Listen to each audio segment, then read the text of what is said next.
우리 박수치며 함께 고백합시다.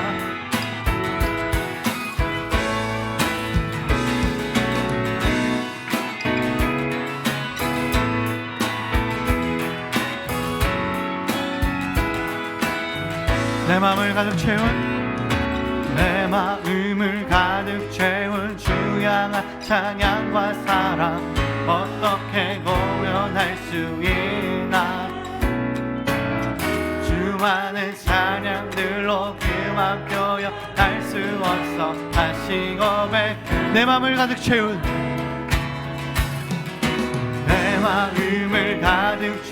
주 향한 찬양과 사랑 어떻게 표현할 수 있나. 수많은 그만 표현할 수 없어 다시 고백합니다. 주 사랑해요.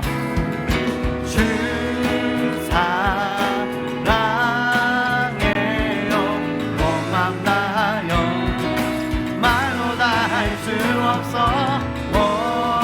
주 사랑해요. 찬양받아 주. 수많은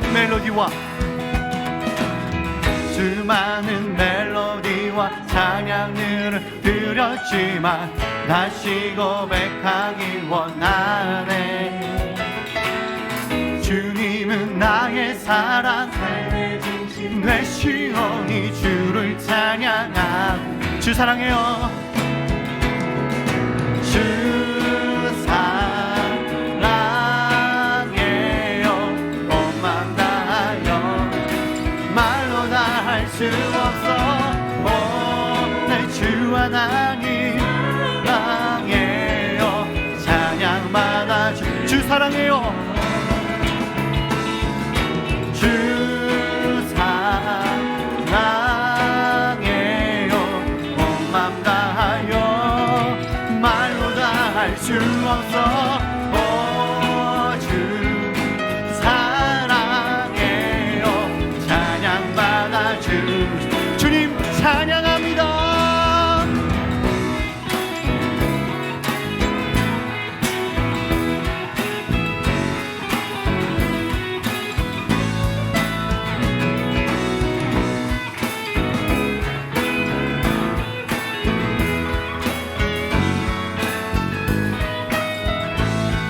주님 사랑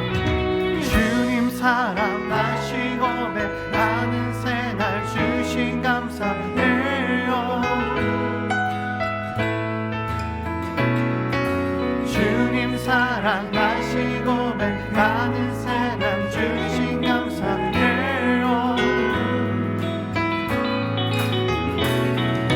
주님 사랑 다시 고백하는 새날 주신 감사해요.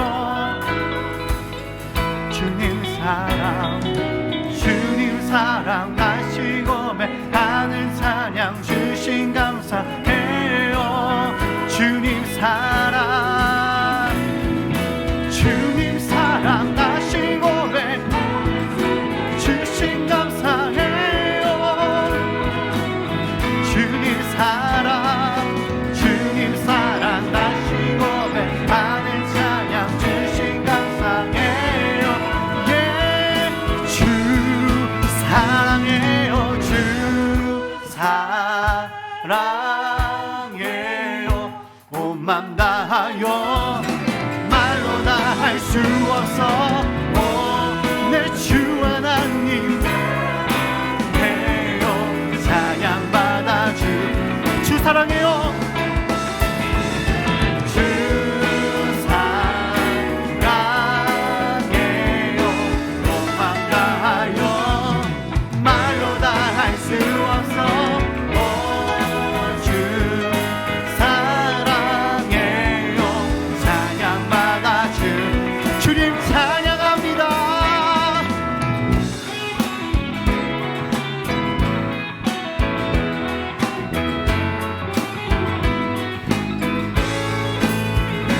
삶의 모든 것 되신 주님, 오늘도 주님의 사랑을 찬양하며 주님을 높이고 경배합니다.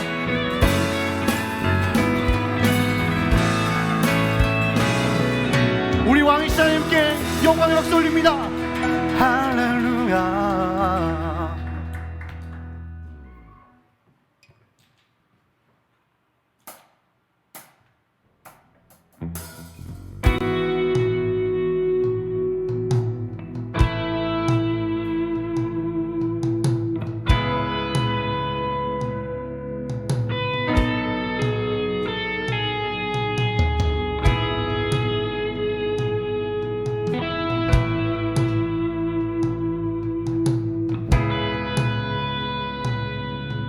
우리 가사를 고백하며 나갑시다.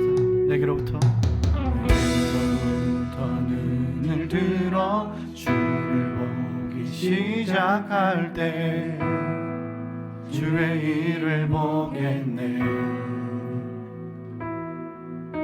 내 작은 마음 돌이키사 하늘에 꿈꾸게 하네. 주님을 볼 때 내게로부터 눈을 들어 주를 보기 시작할 때 주의 일을 보겠네.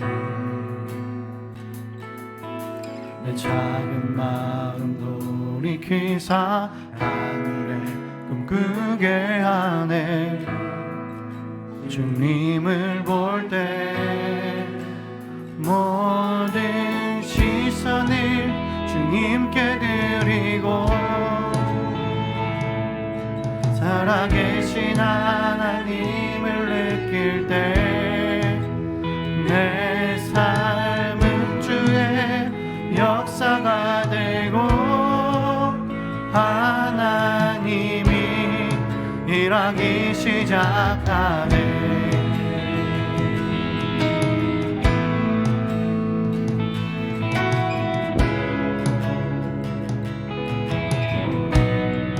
성령이 나를 변화시켜 모든 두려움 사라질 때 주의 일을 보겠네. 엉뚱한 땅 가운데서 주님을 알게 되리. 주님을 볼 때 모든 시선을 주님께 드리고 전능하신 하나님을 느낄 때 세상은 주의 나라가 되고 하나님이 일하기 시 모든 시선을 주님께 살아계신 하나님을 느낄 때에 살아계신 하나님을 느낄 때 내 삶은 주의 역사가 되고 하나님이 일하기 시작하네. 우리 모든 것을 주님께 맡깁니다.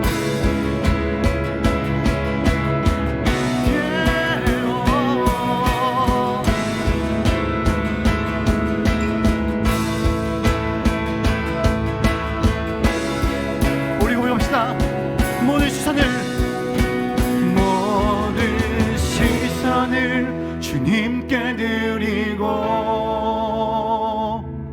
살아계신 하나님을 느낄 때 내 삶은 주의 역사가 되고 하나님이 일하기 시작한 모든 시선을 주님께 드리고 전능하신 하나님을 느낄 때 세상은 주의 나라가 되고 하나님이 일하기 시작한 우리 시합이 기도하며 나갑시다. 제가 성경을 잘 알지 못할 때 읽으면서 참 이해가 되지 않았던 부분이 예수님이 제자를 부르시는 장면이었습니다. 뭐 사전 지식도 없고 잘 모르다 보니까 이상하게 여겨지는 거예요. 예수님이 딱 보시면서 나를 따르라 라고 하면은 그냥 생업도 내팽개치고 또 가족들도 다 뒤로하고 예수님을 따르는 모습이 이해가 되지 않았어요. 또 어떻게 그럴 수가 있지?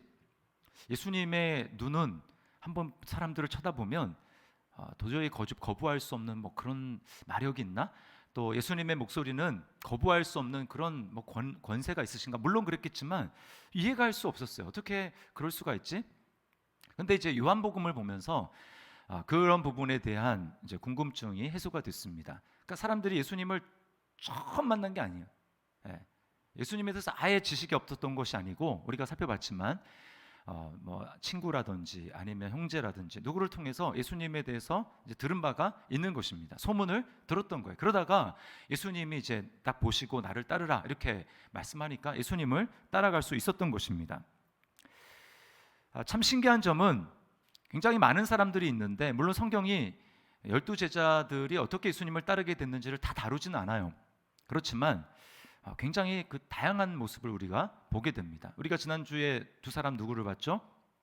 안드레와 또 한 사람 요한이라고 이제 추정이 되는데 그 사람을 봤습니다. 처음에는 세례 요한의 제자였습니다. 그런데 세례 요한이 저 사람이야말로 하나님의 어린 양이다라고 하는 그 증언을 듣고 예수님을 따르기 시작했고, 그리고 예수님이 함께 계시는 그곳에 가서 오랜 시간을 보내면서 예수님에 대해서 확신하게 됐죠. 이분이야말로 메시아구나.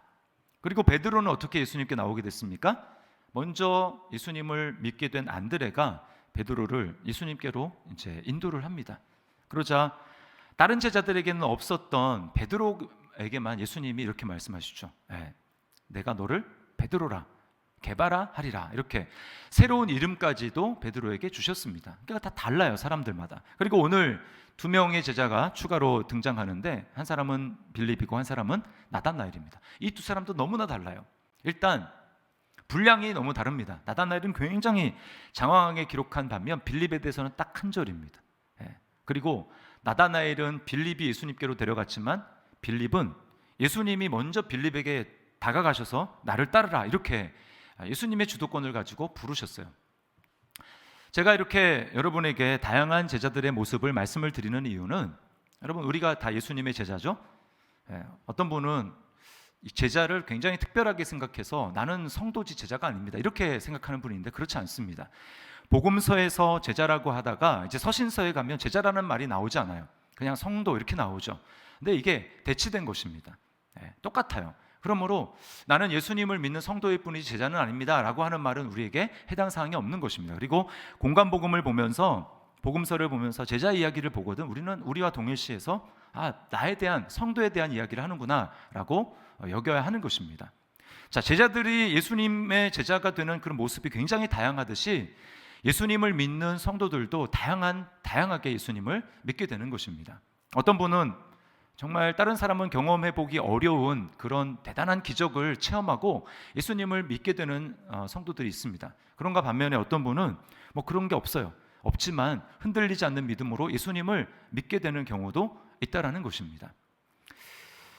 그래서 우리는 다른 사람들의 믿음을 보면서 섣불리 판단하면 안 됩니다. 나에게 경험된 이런 것이 당신에게 없으니까 당신의 믿음은 옳은 믿음이 아니다 이렇게 섣불리 얘기해서는 곤란한 것입니다. 다양하게 하나님이 부르시기 때문에 그래요. 어떤 체험을 했느냐 이게 중요한 게 아니라 우리에게 더 중요한 것은 그래서 지금 내가 예수님을 따라가고 있는가, 예수님의 제자로 살아가고 있는가, 이것이 더 중요하다는 것입니다. 오늘 저는 나다나엘이 예수님의 제자가 되는 그 모습을, 그 과정을 통해서 우리가 주님의 음성을 듣기를 원하는데, 세 가지 단계를 통해서 나다나엘은 예수님의 제자가 됩니다. 자, 첫 번째 단계가 뭐냐? 의심하는 단계, 의심. 45절 말씀을 보세요. 빌립이 나다나엘을 찾아 이르되 모세가 율법에 기록하였고 여러 선지자가 기록한 그 일을 우리가 만났으니 요셉의 아들 나사렛 예수니라.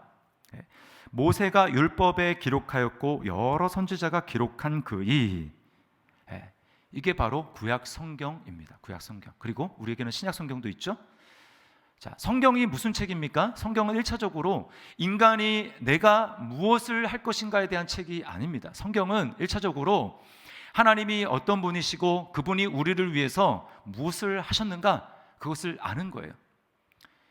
그것을 잘 알면 거기에서 내가 어떻게 살아야 되고 내가 무슨 일을 해야 되는지가 나오게 되는 것입니다. 1차적으로는 예수 그리스도, 그분이 초점이에요.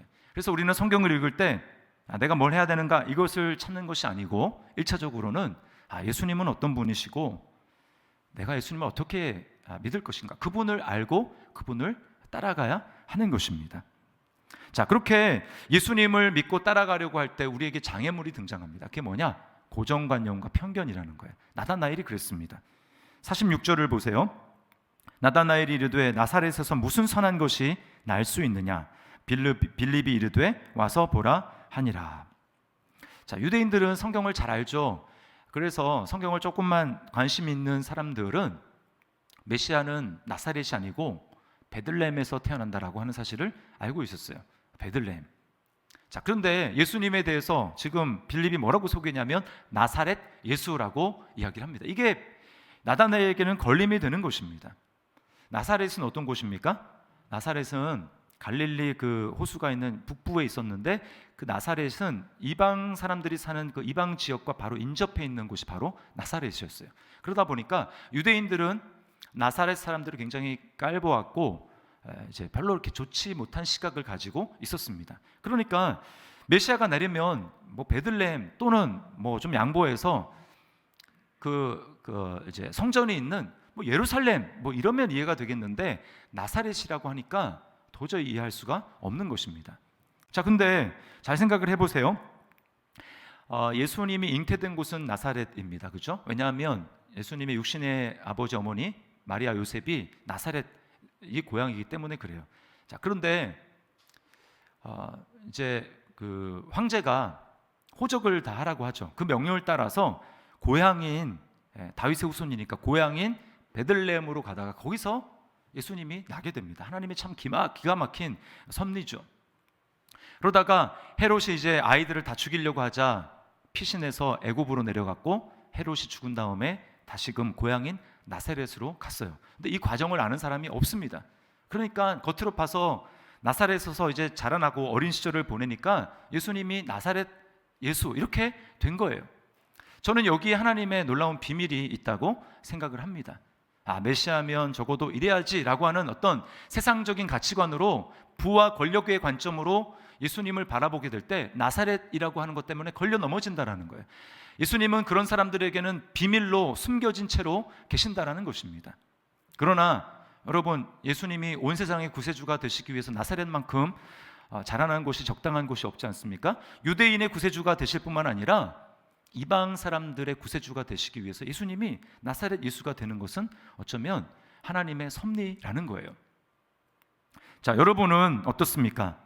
예수님을 믿고 따르는데 장애가 되는 그런 것은 무엇입니까? 성경과 하나님에 대한 여러분의 편견은 무엇입니까? 어떤 분은 신약의 하나님은 너무 좋은데 구약의 하나님은 너무 무섭다. 같은 하나님이 맞나? 그러면서 하나님을 믿는데 그게 걸림이 되는 사람도 있습니다. 또 어떤 분은 예수님은 너무 훌륭하고 좋은데 왜 교회는, 왜 목사는, 왜 성도들은 저 모양인가? 라고 하면서 거기에 걸림이 되는 분도 있습니다. 그러다 보면 혼자 이 고민 저 고민 이런 생각 저런 생각하다가 결국은 믿음을 포기하게 되는 것이죠. 여러분 주변에 만약에 이런 사람이 있다면, 아니 만약에 여러분이 이런 지금 걸림의 상황에 있다면 어떻게 하시겠습니까? 논쟁해야 될까요? 그 사람 말 붙들고 막 논쟁해야 될까요? 아닙니다. 오늘 빌립이 굉장히 지혜롭게 답변을 잘 했다고 생각을 해요. 빌립이 뭐라고 합니까? 와서 보라. 논쟁하지 않았습니다. 그냥 예수님께로 일단 인도한 거예요. 여러분, 예수님을 만나기 전까지는 해결이 되지 않습니다. 이게 신앙이라는 게 참 이상해요. 우리는 어떻게 생각합니까? 내가 다 알면 믿을 수 있을 거야 라고 생각을 하죠. 물론 신앙에는 지식적인 면이 반드시 있습니다. 전혀 모르고 예수님을 믿을 수는 없어요. 알아야 합니다. 그러나 더 중요한 거, 가장 핵심적인 부분은 믿어야 알게 됩니다. 하나님은 우리가 믿어야 알게 되는 분이지, 아무리 내가 믿지 않는 상태로 객관적인 지식을 많이 더했다고 해도 하나님은 절대 알 수 있는 분이 아니라는 거예요. 이게 신앙의 신비입니다. 여러분, 일단 여러분의 고정관념, 편견이 있다 할지라도 그것을 한동안 옆으로 잠깐 제쳐두시고 마음을 열고 예수님 앞으로 나오셔야 합니다. 그럴 때 예수님을 만나게 될 때 여러분의 그 의혹이 풀려지게 될 거예요. 사실 우리가 가진 판단은 매우 피상적인 경우가 많습니다.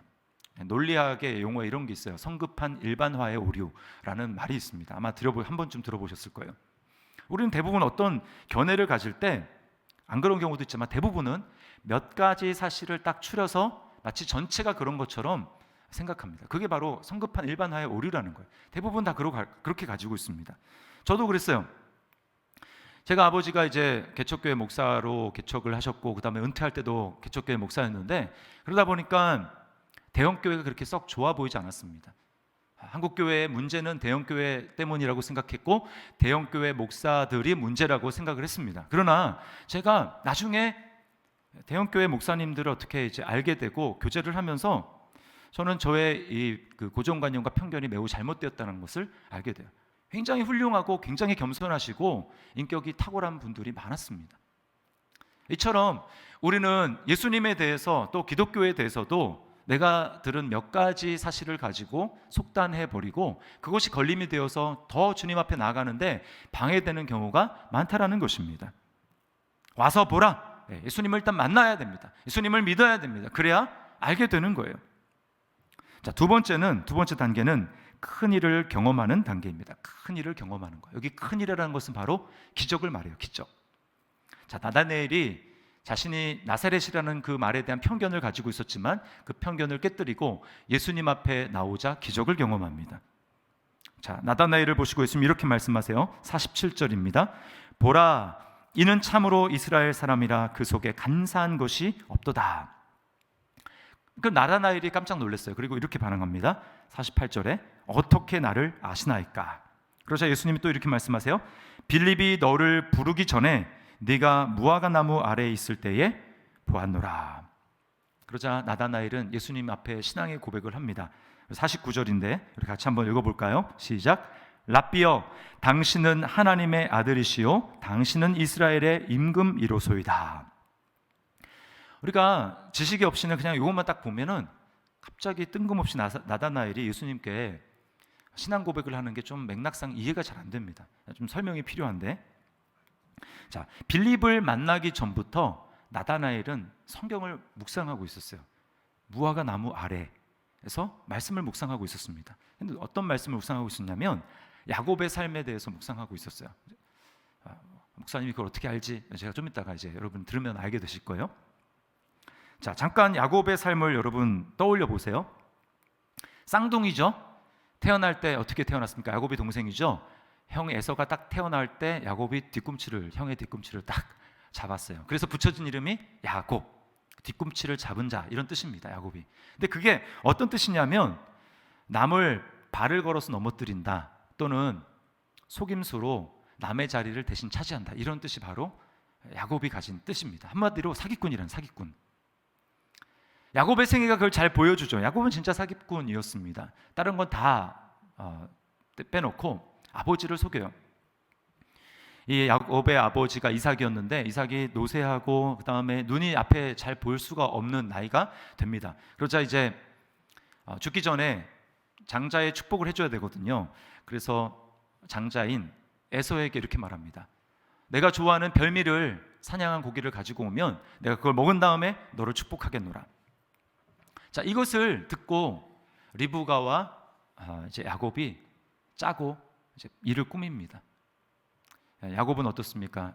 이제 형이 털이 많은 사람이었기 때문에 염소털로 자기 몸에 다 이렇게 붙입니다. 북실북실하게 털을 다 붙이고 형의 옷을 입습니다. 그리고는 어머니 리브가는 어떻게 합니까? 야곱을 위해서 남편이 좋아하는 별미를 만듭니다. 그걸 가지고 이제 아버지에게 들어가는 거예요. 그리고는 장자가 받아야 될 축복을 남김없이 야곱이 안수하여 받습니다.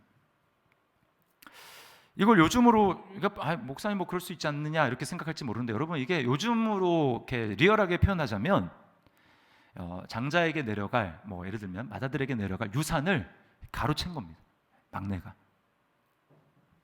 이거 완전 사기죠. 그런데 창세기를 읽어보면 하나님이 한 번도 야곱에 대해서 이 부분을 가지고 문제 삼은 적이 없습니다.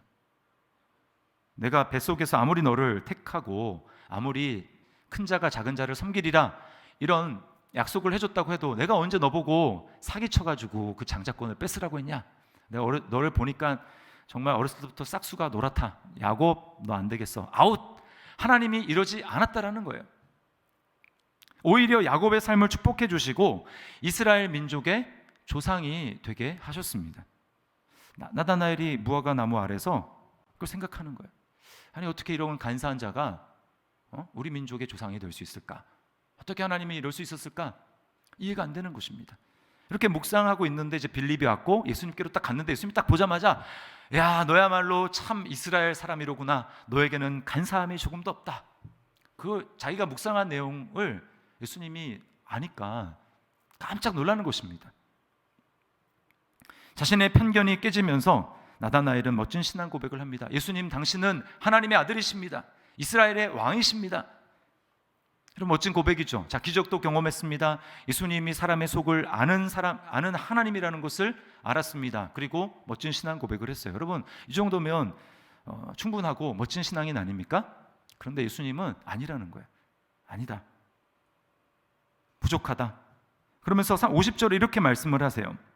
우리 같이 한번 읽어보겠습니다. 시작. 예수께서 대답하여 이르시되 내가 너를 무화과 나무 아래에서 보았다 함으로 믿느냐? 이보다 더 큰 일을 보리라. 이보다 더 큰 일을 보리라. 예수님의 마음을 제가 좀 이해해서 여러분에게 말씀을 드린다면 이보다 더 큰 일을 보리라는 이보다 더 큰 일을 봐야 한다. 너는 이보다 더 큰 일을 경험하고 목격해야 된다라고 말하는 것입니다. 여러분, 오늘날 주님은 오늘 말씀을 듣고 있는 저와 여러분에게 말씀합니다. 이보다 더 큰 일을 너 봐야 한다. 이렇게 말씀하는 거예요. 왜 그럴까요? 나다나엘의 지금 가지고 있는 믿음, 예수님 앞에 한 신앙 고백은 기적에 근거한 신앙 고백입니다. 야, 정말 이런 분이 있나? 어떻게 내 속마음까지 알지?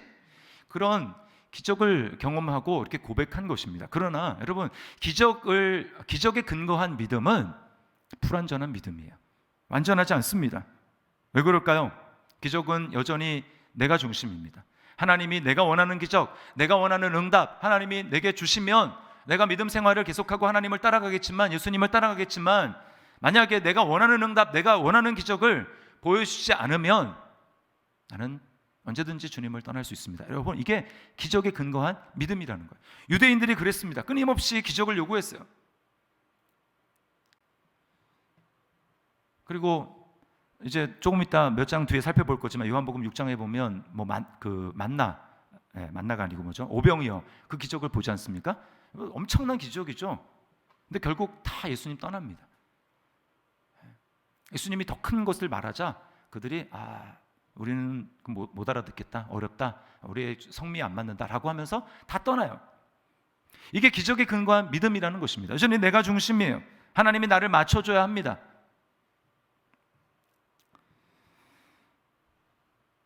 신은 죽지 않았다. 제가 이제 여러분에게 한두 번쯤 얘기를 한 것 같은데, 영어 이제 영화 제목은 God is not dead입니다. 하나님 죽지 않았다. 신은 죽지 않았다. 거기에 제가 1편인지 3편인지 정확하게 기억 안 나는데 거기에 이제 유명한 철학 교수가 등장합니다. 이 사람은 엄청난 안티 크리스천이에요. 항상 강의 첫 시간에 학생들에게 그 백지를 쫙 나눠줍니다. A4 용지를 나눠주고 거기에 이렇게 쓰라고 시킵니다. God is dead. 하나님은 죽었다. 신은 죽었다. 이렇게 쓰게 만듭니다. 그리고 만약에 그렇게 쓰지 못하겠다 그러면 내 수업 듣지 말아라, 수강을 철회하거나, 만약에 안 쓰는데 내 그 수업을 끝까지 듣겠다면 나와 또 이 수업 전체를 God is dead라고 썼던 그 수업을 듣는 모든 사람들을 설득해서 증명해서 설득이 되도록 하지 않으면 수업 다 들어도 F가 나가는 거예요. 이 사람이 원래 안티 크리스찬이 아니었습니다. 어렸을 때 교회 나갔어요. 어머니가 독실한 그리스도인이었습니다. 근데 암에 걸리고 어린 나이에 정말 어머니를 살려보겠다고 하나님 앞에, 하나님 우리 어머니 살려주십시오라고 기도를 하는데 결국 하나님이 어머니를 데려가세요. 마음에 큰 실망을 안고 이렇게 생각합니다. 하나님 없어, 신은 죽었어 라고 그때부터 안티 크리스찬이 되는 거예요. 여러분, 참 그런 분들을 주변에 우리가 영화지만 실제로 일어날 만한 법이고 또 그런 일들이 주변에 많이 있죠. 안타깝습니다. 여러분, 그러나 분명한 사실은 무엇입니까? 사람의 생명을 살리고 죽이고 하는 것은 하나님에게 달린 거예요. 그리고 우리는 언젠가 어떤 모습으로든 죽습니다. 이처럼 기적에 근거한 신앙은 중심은 바로 나인 거예요. 하나님이 나를 만족시키면, 내가 이해할 만하면, 그런 응답을 주시고 그런 기적을 나에게 끊임없이 베풀어 주시면 내가 주님을 따르겠습니다. 나 중심입니다. 그런가 하면 어떤 교회에는 뭐 얘기를 들어보니까 예언 기도를 막 이렇게 해준다고 하더라고요. 예언 기도. 그래서 뭐 이제 그 막 철야 같은 거 하면은 사람들이 줄 서는데 안수 기도를 해주는데, 어떤 목사님은 예언 기도 이제 예언 은사를 받은 목사님이 있고, 어떤 분은 이제 아닌 목사님들이 있는 거예요. 그러면 줄이 이제 어디가 제일 기냐면은 예언 기도 예언 은사 받은 목사님 줄이 엄청나게 길다는 겁니다. 다른 분이 별로 없고. 그리고 성도들이 그런데 다녀요. 예언 기도 받으러 다닙니다. 하나님, 제가 이번에 사업을 새로 시작했는데 이 사업이 좀 잘 될까요? 우리 아들이 이번에 어느 학교 지원했는데 붙겠습니까? 이런 거 물어본다라는 것입니다. 여러분, 예수라는 이름이 들어갔을 뿐이지, 여러분 그게 무당 찾는 것, 점 보는 거랑 뭐가 다릅니까? 그게 보는 게 하나님의 뜻과 뭔 상관이 있는 것이죠? 여전히 내가 중심입니다. 여러분, 이것은 기독교가 아닙니다. 종교예요, 종교. 기독교는 종교가 아닙니다. 사람들이 그냥 뭐 몇 대 종교 그 분류로 해서 기독교를 종교에 놓고는 있지만, 기독교는 종교가 아니에요. 우리는 얼마든지 교회 안에 나오면서도 내가 예수님을 믿는다고 하면서도 예배드리고 또 기도하고 말씀 보고 또 암송하고 뭐 헌금하고 봉사하고 전도도 하지만 여전히 종교로 그렇게 할 수 있습니다. 종교가 뭘까요? 제가 여러분에게 여러 번 말씀을 드리지만 종교의 핵심은 이것입니다. 내가 순종한다. 그러므로 하나님은 나에게 복을 주실 것이다. 내가 뭔가를 열심히 해서 나의 자격과 나의 공로를 쌓는 것입니다. 그것으로 하나님을 어떻게든 움직일 수 있다고 생각하는 것입니다. 하나님이 내가 원하는 기적을, 응답을 주시도록 그렇게 하나님을 압박하는 것입니다. 그러나 여러분, 은혜의 복음은 우리에게 뭐라고 얘기합니까? 나는 그리스도 안에서 이미 복을 받았다, 용납받았다. 그러므로 나는 순종한다. 이게 바로 복음입니다. 동기가 다르고 순서가 달라요. 여러분은 기적에 근거한 신앙입니까? 하나님이 여러분의 기적을 보여주셨습니까? 감사하십시오. 그러나 거기에 머무르면 안 됩니다. 우리는 다음 단계로 나가야 돼요. 세 번째 단계는 무엇입니까? 더 큰 일을 보는 것입니다. 더 큰 일. 더 큰 일. 예수님이 더 큰 일을 보리라, 봐야 한다. 이게 더 큰 일이 뭘까요? 그것은 바로 우리가 계속 요한복음 쭉 살펴보지만 그리스도의 영광입니다. 그리스도의 영광을 보고 그 영광 안에 내가 새로운 존재로 변화되는 거예요. 그것을 봐야 합니다. 51절 말씀을 보세요. 예수님이 이렇게 말씀합니다. 또 이르시되 진실로 진실로 너희에게 이르노니 하늘이 열리고 하나님의 사자들이 인자 위에 오르락 내리락 하는 것을 보리라 하시니라. 예수님이 이 구절은 정확하게 창세기 28장의 야곱의 꿈을 염두에 두고 하신 말씀입니다. 자, 야곱의 꿈을 한번 생각해 보세요. 언제 이 꿈을 꿨습니까? 야곱이 이제 형이 열받았잖아요. 자기가 사기 당했으니까. 그래서 동생을 이제 죽이려고 그렇게 하는데 야곱이 알고 외삼촌 외삼촌 집 하란으로 도망갑니다. 수백 킬로 떨어진 곳이에요. 막 달려서 도망을 가는데 얼마나 피곤하겠습니까? 얼마나 두렵겠습니까? 지쳐가지고 완전 낙다운 돼가지고 길에서 쓰러져서 노숙합니다. 돌베개를 베고 잡니다. 그때 꿈을 꿨는데 사다리가 꿈에 나타났어요. 근데 그 사다리를 보니까 땅에서부터 하늘까지, 꼭대기까지 연결된 그런 사다리였습니다. 그리고 그 사다리 위로 천사들이 오르락 내리락 하는 거예요. 그리고 사다리 끝에서 하나님의 음성이 들립니다. 야곱에게 뭐라고 말씀하시냐면, 내가 너의 조부, 할아버지 그리고 아버지에게 했던 그 약속을 너에게 그대로 줄 것이다. 그래서 이 가나안 땅이 너와 내 후손의 땅이 될 것이고 이 땅 안에서 나의 백성이 엄청나게 일어날 것이다 라고 이 약속을 하나님이 주시는 거예요. 그리고 내가 너를 통해서 이것을 이룰 때까지 내가 너를 보호하고 너를 떠나지 않을 것이다. 이 약속을 주셨어요. 그리고 야곱이 눈을 떠보니까 너무 생생하고 놀라운 것입니다. 그래서 뭐라고 고백하냐면 창세기 28장 17절이에요. 이에 두려워하여 이르되 두렵도다 이곳이요 이것은 다름 아닌 하나님의 집이요 이는 하늘의 문이로다. 이 하나님의 약속대로 야곱에게 놀라운 일이 일어납니다. 지금 혼자서 쫓기고 두렵고 홀홀 단신 아무것도 가진 거 없이 빈털터리로 가는데, 여러분 외삼촌네 집에서 20년 동안 고생도 많이 했지만 거기서 돌아오게 될 때 야곱이 어떻게 돌아옵니까? 아들만 11명, 11명에 그리고 수많은 가축들을 대동해서 돌아오게 되는 거예요. 여러분 이것이 어떻게 가능하게 됐습니까? 야곱을 만나주신 그 하나님이 이 간사한 야곱을 뭐라고 바꿔주십니까? 이스라엘이라고 이름을 바꾸어 주심으로 이 놀라운 일들이 일어나게 된 거예요. 야곱을 변화시켜 주셨습니다. 그런데 오늘 본문 말씀에서 보니까 예수님은 야곱이 꿈에서 본 그 사다리가 바로 예수님 자신이라고 이야기를 하는 거예요. 사다리 위로 천사들이 오르락 내리락 했는데 예수님은 인자 자신 위로 천사들이 오르락 내리락 한다라는 것입니다. 이게 뭘 얘기를 해주는 것입니까? 인간이 하나님께 갈 수 없는, 죄를 지어서 하나님께 갈 수 없고 하나님의 영광을 볼 수 없는 인간이 예수 그리스도께서 이 땅에 내려오심으로 말미암아 하늘과 땅을 이어주셨다라는 거예요. 예수님이야말로 야곱이 고백했던 하나님의 집이고 성전이고 또 하늘의 문이라는 것입니다. 예수님을 통해서만 천국에 들어갈 수 있고 그 문을 통해서만 천국에 들어갈 수 있고 예수님을 통해서만 우리가 하나님을 만나게 된다라는 거예요.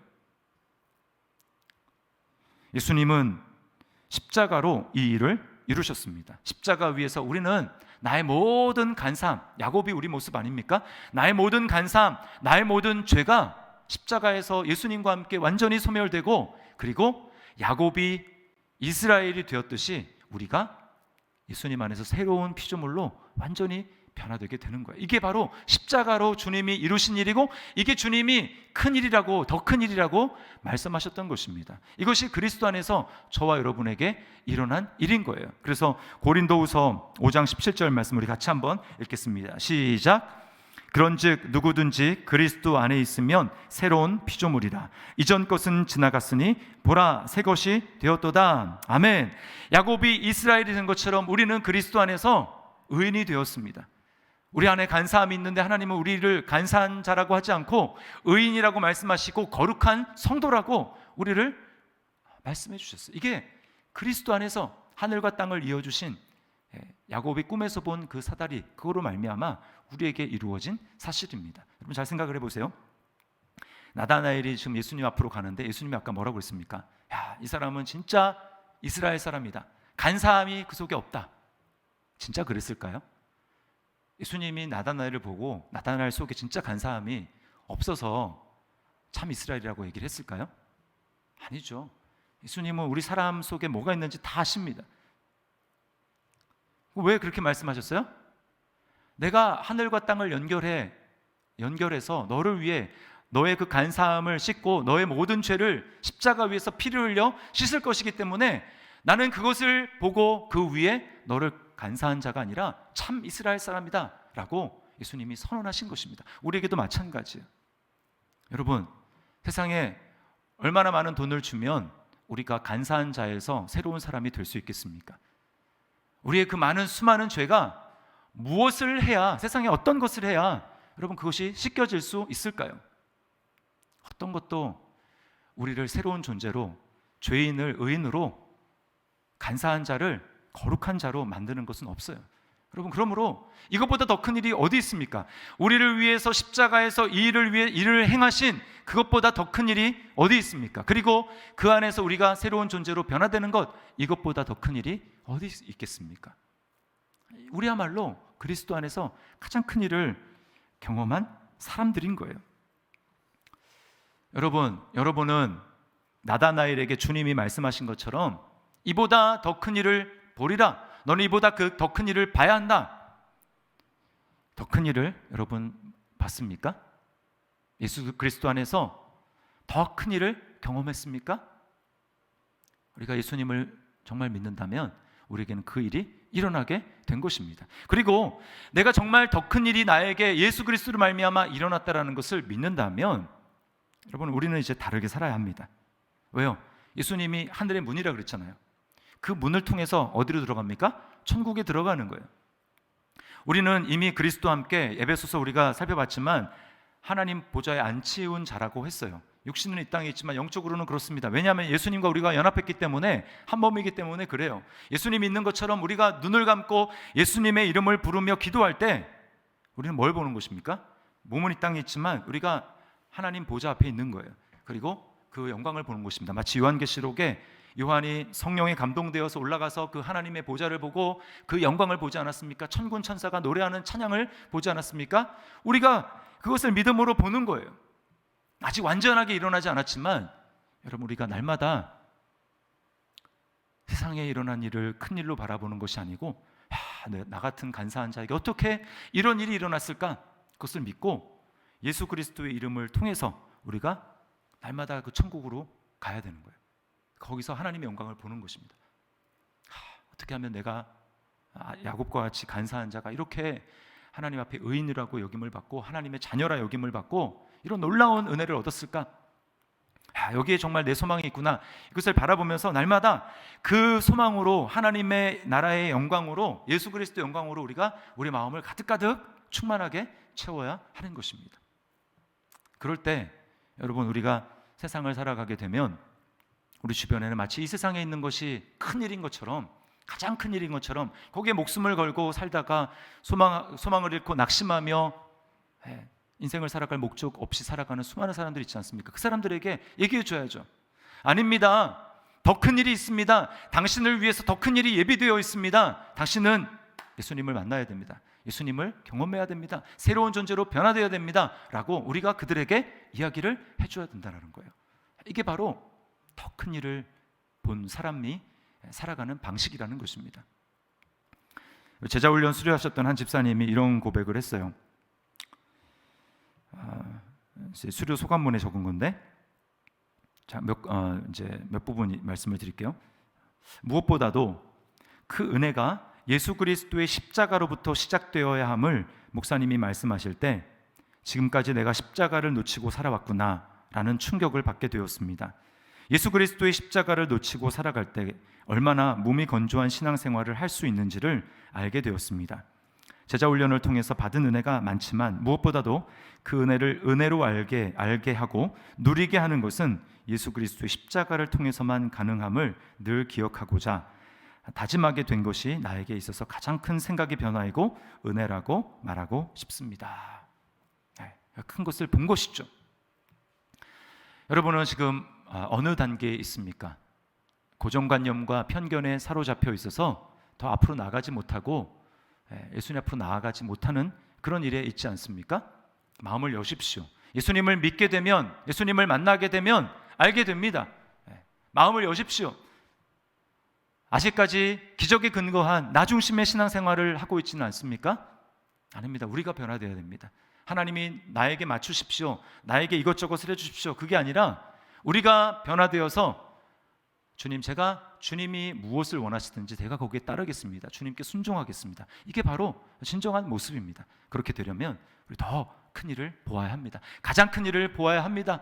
예수 그리스도가 십자가에 행하신 그 놀라운 일, 그 영광을 우리가 바라보며 내가 바로 그런 사람이구나 라는 것을 기억하며 날마다 그 큰 일을 바라보며 나아가게 될 때, 여러분, 우리는 예수님을 끝까지 따라가게 되는 예수님의 제자가 될 줄 믿습니다. 오늘 이 나다나엘이 성경에 다른 곳에서는 바돌로메라고 나와요. 바돌로메는 인도와 아르메니아 이런 지역에서 선교하다가 복음을 전하다가 결국은 산채로 살갗이 벗겨지고 참수가 되는 그 순교를 했다고 전해집니다. 예수님의 제자들 다 마찬가지였어요. 큰 일을 바라보며 내가 그런 일의 주인공이 되었다라는 사실을 기억하며 나아갈 때 우리는 끝까지 예수님을 쫓아가는 사람이 될 줄 믿습니다. 주님이 오시는 그날까지 이렇게 큰 일을 바라보며 주님 쫓아가는 저와 여러분의 삶이 될 수 있기를 예수님의 이름으로 축복합니다. 우리 찬양하겠습니다. 큰 일을 본 사람의 고백이 있습니다. 큰 일을 본 사람만 고백할 수 있는 찬양이 있는데, 모든 민족과 방언들 가운데라는 찬양이 있어요. 그거 보면 모든 민족과 방언들 가운데 수많은 주 백성 모였네. 주의 보혈과 그 사랑으로 친백성 삼으셨네. 주를 향한 감사와 찬양을 말로 다 표현할 수 없네. 다만 내 소리 높여 온 마음을 다해 찬양하리라. 우리 바로 이 찬양 우리가 하나님 앞에 고백했으면 좋겠습니다.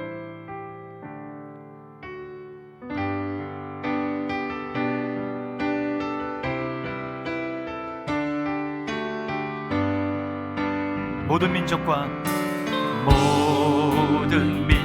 방언들 가운데 수많은 주 백성 모였네. 주의 보혈과 그 사랑으로 진백성 삼으셨네. 아멘. 그렇습니다. 주를 향한 감사와 찬양을 말로 다 표현할 수 없네. 다만 내 소리 높여 온 마음을 다해 찬양하리라. 우리 힘있게 외칩시다. 할렐루야 할렐루야 할렐루야 할렐루야. 어린 양 할렐루야 할렐루야. 주의 보혈 덮으사 모든 족속 모든 방언 모든 백성 열방이 모든 영광 모든 존귀 모든 찬양 주께 드리네. 어린 양 피로 씻어진 우리들 은혜로 주 앞에 서 있네. 주 이름으로 자녀된 우리 겸손히 구하오니. 아멘. 주의 능력 우리에게 베푸사 주의 능력 우리에게 주님을 더욱 닮게 하여 주옵소서. 더욱 닮게 하소서. 그때의 모든 나라 주 영광 보며 경배하리라. 네, 할렐루야 할렐루야 할렐루야 할렐루야. 어린 양 할렐루야 할렐루야. 주의 보혈 덮으사 모든 족속 모든 방언 모든 백성 열방이 모든 영광 모든 존귀 모든 찬양 주께 드리. 2절만 처음부터 다시 합니다. 어린 양 피로 씻어진 우리 어린 양 피로 씻어진 우리들 은혜로 주 앞에 서 있네. 주 이름으로 자녀된 우리 겸손히 구하오니. 주의 능력 우리에게 베풀어 주옵소서. 주의 능력 우리에게 새로운 피조물로 더욱 주님 닮게 더욱 닮게 하소서. 그때의 모든 날 주 영광 보며 주 영광 보며 경배하리라. 할렐루야 할렐루야 할렐루야 할렐루야. 어린 양 할렐루야 할렐루야. 주의 보혈 덮으사 모든 족속 모든 방언 모든 백성 열방이 모든 영광 모든 존귀 모든 찬양 주께 드리. 할렐루야 할렐루야 할렐루야 할렐루야. 어린 양 할렐루야 할렐루야. 주의 보혈 덮으사 모든 족속 모든 방언 모든 백성 열방이 모든 영광 모든 존귀 모든 찬양 주께 드리네. 우리 시간 말씀을 기억하면서